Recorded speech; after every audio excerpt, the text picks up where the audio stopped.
Over the past few decades, many WWE wrestlers have had their fair share of disagreements. It has gotten pretty intense at times, and even though, more often than not, things are scripted between the people competing, sometimes things get real. Tempers flare, the script is thrown out the window, and things get violent. In today's video, we will mention all the times WWE wrestlers fought for real in the ring. As they say, ladies first. In August of 2021, Charlotte Flair and Nia Jax had a match on Monday Night Raw that quickly turned real. The match became infamous due to a sudden breakdown in cooperation, turning into what appeared to be a real fight. Things started to go wrong during the match after Nia Jax delivered a rough spinebuster and a botched backdrop, causing Charlotte Flair to land awkwardly. After a few awkward and stiff exchanges, both women began hitting each other with legitimate strikes and slaps. The match turned into a shoot fight, with neither woman holding back. The audience was confused and intrigued by the sudden shift in the match's tone and aggression. The match concluded with Nia Jax pinning Charlotte Flair cleanly, which was reportedly the planned finish despite the issues during the match. Backstage, both wrestlers clarified that there were no hard feelings. Nia Jax recounted that they discussed the incident afterward and reaffirmed their friendship, emphasizing that emotions and egos can sometimes lead to such incidents in the heat of the moment. This reassurance helped mitigate some of the controversy. The next entry on our list features two former Lucha Libre WWE superstars who did not make amends backstage. If a professional wrestler gets injured during a match, they have every right to stop it. It's important for their safety and well-being. They generally won't do this, as they don't want to break the illusion of their durability. Usually the wrestler will just let the referee know so they can make changes to the match on the spot and prevent any more injuries. But Sin Cara didn't care about his reputation when he cut his match against Alberto Del Rio short on Monday Night Raw's July 8, 2013 episode. He dislocated his finger while jumping through the ropes in his signature entrance. Del Rio was angry at Sin Cara for ending the match because of a tiny injury. So, he decided to take matters into his own hands, throwing Sin Cara back into the ring and giving him a good kick in the ribs. Del Rio admitted to doing it in interviews. He said he was pretty upset with Sin Cara's lack of professional pride. This incident caused controversy, especially backstage, where tension and heat already existed surrounding Sin Cara. Many wrestlers were reportedly upset because they felt that Sin Cara should have continued the match despite the injury, as other wrestlers often worked through similar or even more severe injuries. This reaction was partly due to the perception that Sin Cara had a history of not wanting to lose matches and causing disruptions. Reports indicated that this situation was just one of many contributing to the overall negative perception of Sin Cara among his peers. The match itself was relatively short, and the audience reaction was mixed. While some fans understood the severity of an injury and the need to end the match early, others were disappointed and confused by the sudden conclusion. Even though Sin Cara was a full-time professional wrestler, this was not the case for Steve-O, who is part of the next entry on our list. Steve-O isn't a wrestler, but WWE wanted him to be one. The Umaga vs. Steve-O match on Monday Night Raw in 2006 became infamous due to the unexpected real aggression shown by Umaga. The initial idea for SummerSlam 2007 was to have the entire Jackass crew, including Johnny Knoxville and Bam Margera, take on Umaga in a handicap match. Still, Steve-O and Chris Pontius stepped into the ring with Umaga on Raw, and Umaga completely wrecked them both. It was wild. The encounter started as a scripted segment where Steve-O and his Jackass co-star Chris Pontius were supposed to get beaten down by Umaga.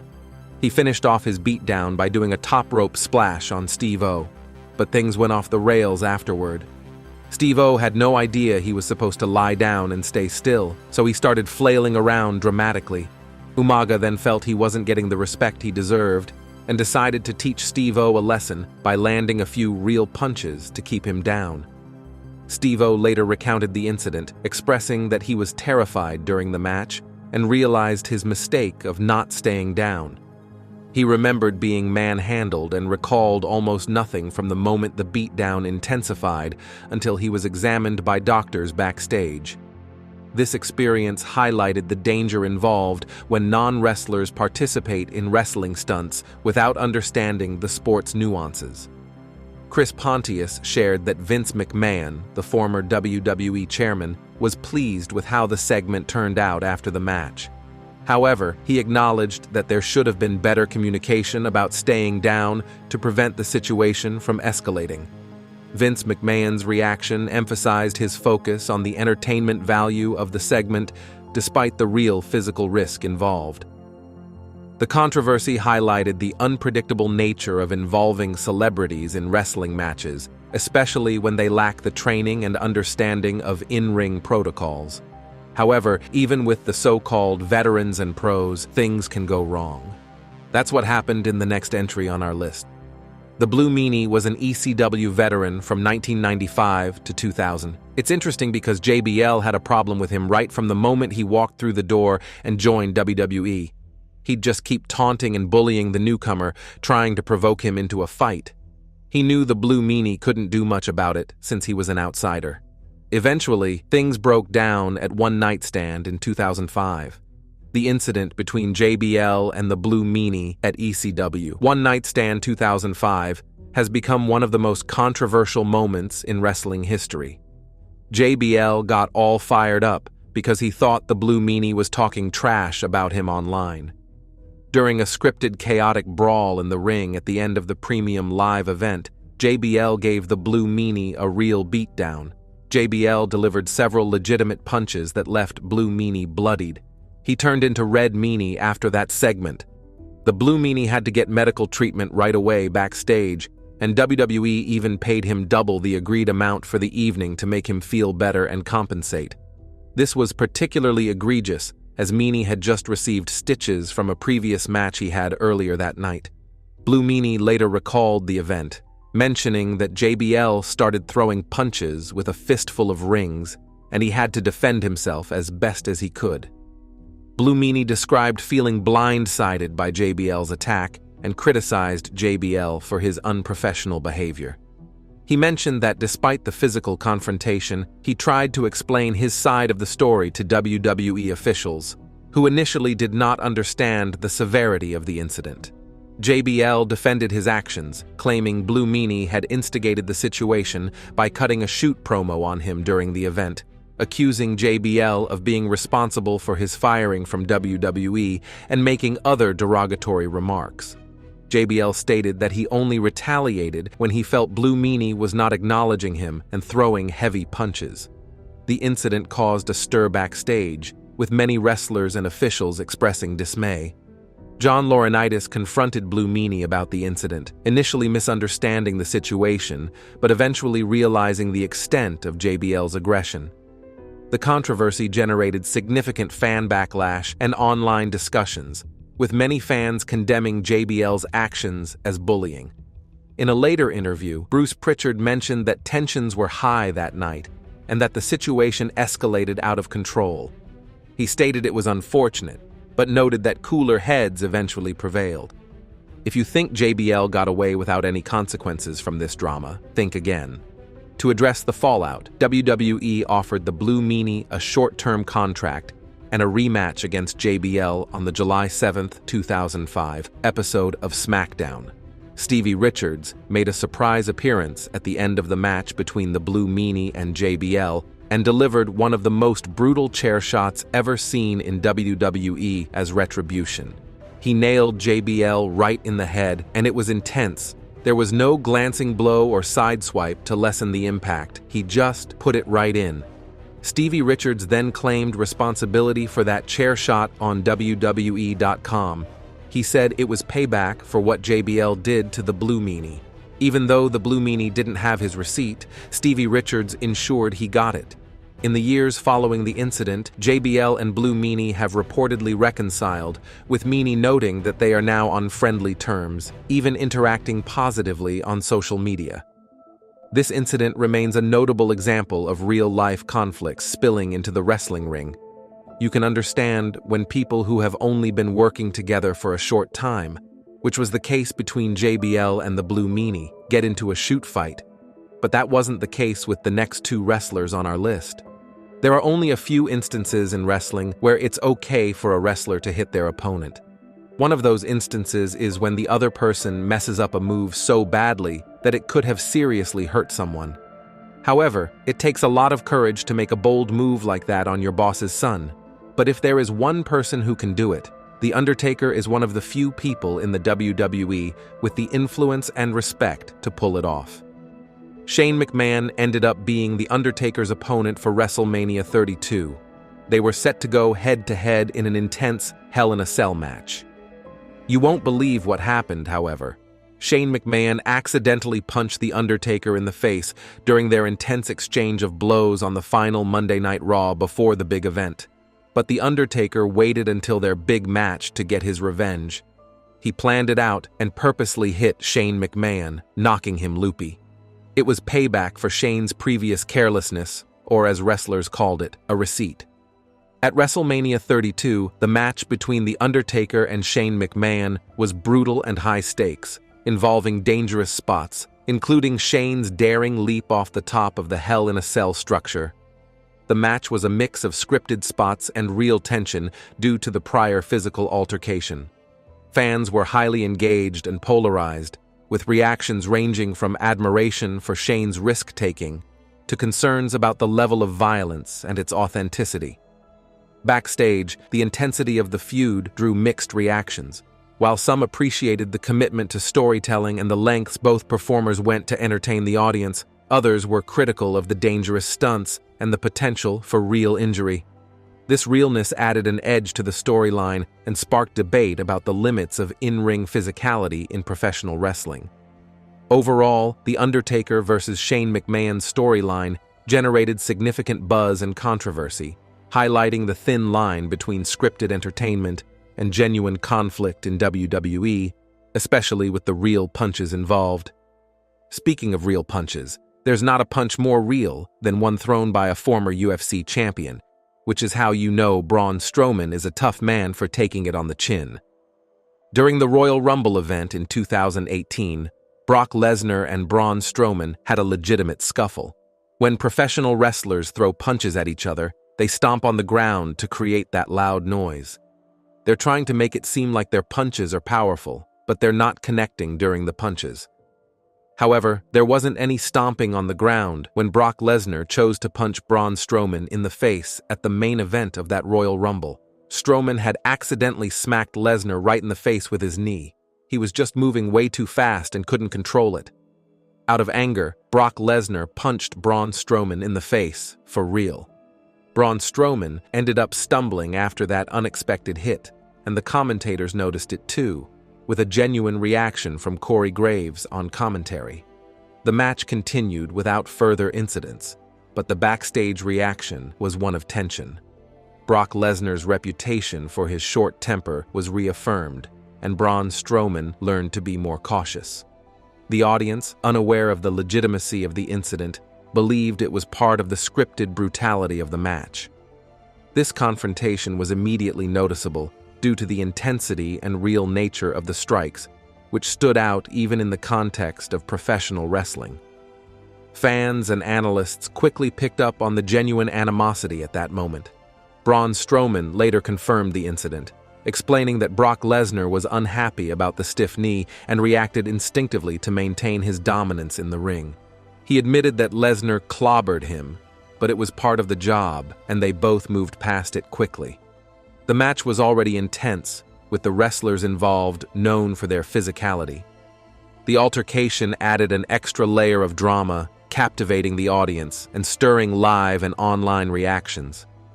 The live crowd at the event was initially shocked, with many realizing that something unscripted had happened. However, the match continued with its planned spots, including multiple table breaks and high-impact moves, keeping the audience engaged. From a backstage perspective, this incident highlighted the professionalism expected in WWE, even when things go off script. Wrestlers are trained to handle such situations and ensure the match progresses without further incident.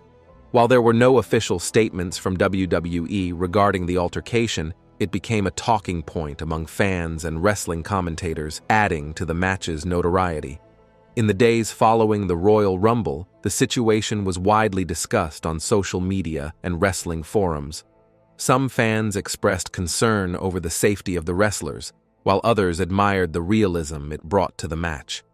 Videos of the punches circulated online, with many highlighting the genuine nature of Lesnar's retaliation. Overall, the Lesnar-Strowman incident at the Royal Rumble 2018 is remembered as a moment where the lines between scripted entertainment and real conflict blurred, creating a memorable and controversial highlight in WWE history. Speaking of blurred lines, did you know that in 2004 on SmackDown, Kurt Angle had an unscripted segment where he had a real match with the Tough Enough contestants? During that match, Daniel Puder did something that went too far. Kurt Angle had managed to beat this guy named Chris Naraki in a contest. But then, Daniel Puder stepped up and accepted Angle's challenge for one more match.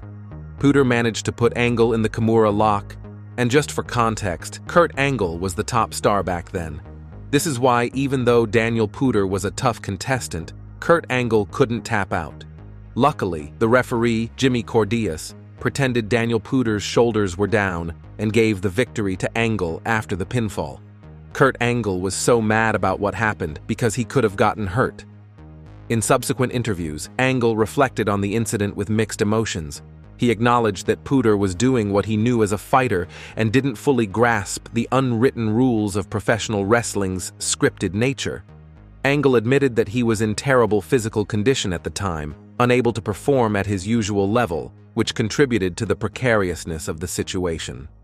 Puder, for his part, has stated that he was simply following the no-striking rule and didn't intend to disrespect Angle. He later expressed that he bore no ill will towards Angle, seeing the incident as part of the opportunity presented to him in the wrestling business. The WWE locker room's response to Puder was less forgiving. At the 2005 Royal Rumble, Puder was punished by veterans in the ring. Entering the match early, he was subjected to brutal chops and strikes from seasoned wrestlers like Eddie Guerrero, Chris Benoit, and Bob Holly, effectively putting him in his place and asserting the pecking order within WWE. Kurt Angle has spoken about the incident, noting that while Puder's actions were unintentional, they highlighted a lack of understanding about the scripted nature of WWE events. This incident remains a significant example of how the boundaries between real and staged combat in professional wrestling can blur, leading to unforeseen and sometimes dangerous consequences. It also underscores the wrestling community's importance of mutual respect and understanding. Remember when we mentioned Shane McMahon earlier in the video? Well, here comes the money, again. The 2016 Survivor Series men's 5-on-5 match was incredible. It's up there as one of the best elimination matches of the decade. There were some cool moments and a quick reunion of the Shield, which fans loved. But you know what fans might have missed? Shane McMahon was going off script, and that made Shane McMahon snap back to reality. On to the next entry on our list, Kevin Nash had some exciting matches in Canada during his WWE Championship reign. He took part in a series of house shows there. Once, he had a match against Pierre-Carl Ouellet in his hometown of Montreal. Ouellet didn't want to lose in his hometown, so it came down to either a double countout or Pierre winning by disqualification. But here's the thing, the Clique's backstage influence changed the outcome, so Nash ended up winning the match by pinfall. But somehow Pierre made a mistake during their match, which made their already tense relationship even worse. It got so intense that they ended up having a semi-real fight. Kevin Nash went all stiff and gave Pierre a powerful powerbomb move. After some time, they finally made amends, and Kevin Nash gave him a boost during their wrestling match in Canada for the International Wrestling Syndicate. The next entry on our list features Ron Simmons and Ahmed Johnson.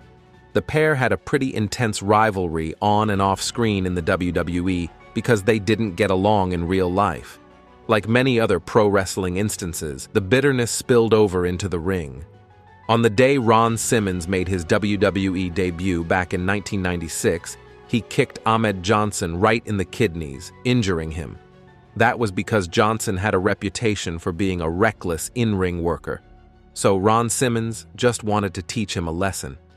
Johnson said that his kidney injury delayed the World Championship fight against Shawn Michaels.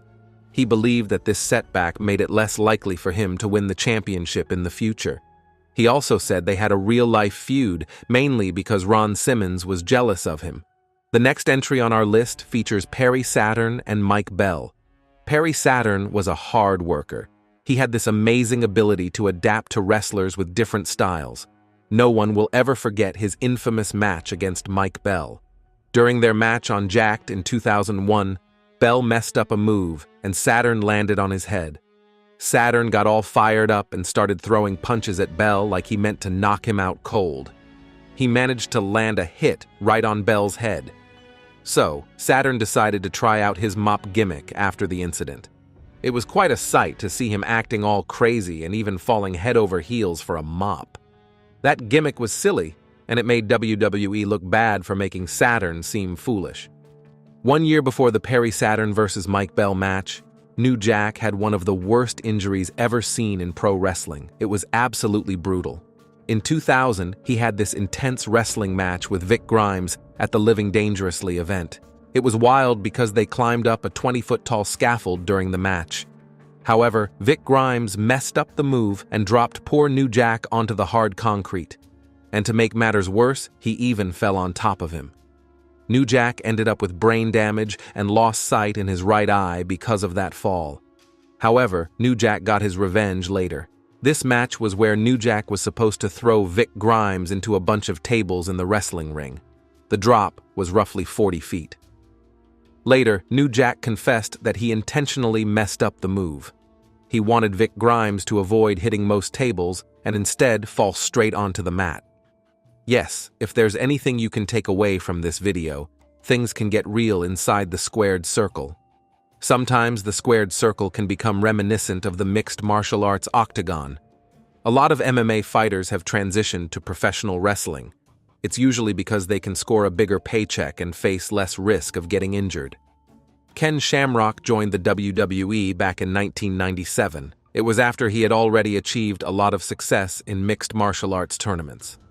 One of the reasons Shamrock got a reputation for being stiff and not pulling his punches properly in the WWE was because he came from an MMA background. But did you know that Ken Shamrock went up against Vader during the In Your House pay-per-view event in 1997? Shamrock broke Vader's nose in this match by throwing a bunch of punches. You won't believe what happened next, however. Vader almost knocked him out with a powerful lariat to the head. Remember, just because they are pro wrestlers, it doesn't mean they can't fight. When were you most shocked when WWE wrestlers legitimately started swinging at each other? Let us know your thoughts in the comment section, and before you leave, don't forget to like this video and subscribe to Ring Rivals so you don't miss the next ones.